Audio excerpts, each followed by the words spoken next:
Chers amis géorgiens, la veille du premier anniversaire de l'octroi à la Géorgie du statut de candidat à l'adhésion, il m'a semblé important de passer ce message à travers cette courte vidéo. D'abord pour vous dire que les aspirations européennes du peuple géorgien, inscrites dans la constitution géorgienne, ne sauraient être trahies. Le rêve européen de la Géorgie ne doit pas s'éteindre. Ce choix du chemin européen, c'est votre décision souveraine. Ce choix de rejoindre la famille européenne, c'est celui qui s'exprime aujourd'hui pacifiquement à Tbilissi, mais aussi dans plusieurs dizaines de villes dans le pays. En octroyant à la Géorgie le statut de candidat à l'adhésion, le Conseil européen a apporté une réponse positive à cette aspiration.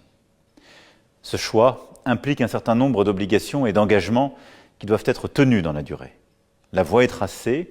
La Géorgie peut travailler maintenant main dans la main avec les 27 États membres de l'Union européenne, en confiance, afin de construire cet avenir européen ou attendre et différer. Mais attendre quoi et pourquoi? J'en viens à ce que représente ce choix européen. L'Union européenne n'impose pas. L'Europe, elle propose en traçant la voie d'un partenariat d'égal à égal pour une prospérité, des valeurs partagées. L'Europe n'intimide pas, elle ne pratique pas la menace. L'Europe ne cherche pas à semer le chaos, l'Europe ne cherche pas à déstabiliser ou à soumettre ses voisins par la guerre ou par des moyens hybrides, elle ne cherche pas à semer la division ou la confusion entre ses citoyens. L'Union européenne respecte la volonté souveraine des peuples, l'histoire et l'identité des nations, comme celle millénaire du peuple géorgien.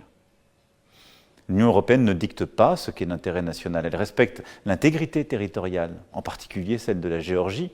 Ce n'est pas l'Union européenne qui soutient les sécessionnistes dans votre pays. L'Union européenne porte un projet de paix qui est au cœur de la construction européenne depuis ses débuts.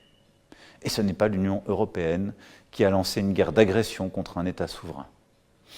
Oui, l'Europe, c'est la solidarité, le choix de la paix, la défense collective des intérêts stratégiques communs à une même famille. L'Europe, ce n'est pas le chantage, c'est l'acceptation de règles comme moyen de régler les différends. C'est à la Géorgie de choisir son destin. Et pour cela, la voix des Géorgiens doit être écoutée et respectée. Enfin, je veux ici vous redire que nous nous tenons à vos côtés en soutien à vos aspirations européennes et démocratiques. La Géorgie ne peut espérer progresser sur son chemin européen si les manifestations pacifiques sont réprimées avec un recours disproportionné à la force, si les organisations de la société civile, les journalistes, les membres des partis d'opposition sont inquiétés, si les libertés d'expression et de rassemblement ne sont pas respectées.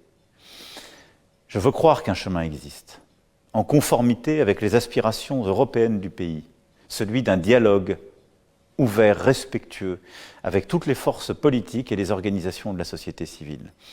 Ce dialogue est de la responsabilité de tous les Géorgiens. Il doit permettre aux Géorgiens précisément de reprendre en main leur destin. Ce chemin, c'est le vôtre. C'est pourquoi j'ai une grande confiance dans le peuple géorgien et j'ai une grande confiance dans tous ceux qui tiennent à ce chemin européen respectueux et ne veulent rien céder aux intimidations, à la propagande, aux attaques cyber, à la manipulation de l'information. Vive l'amitié entre la Géorgie et la France et vive l'Europe.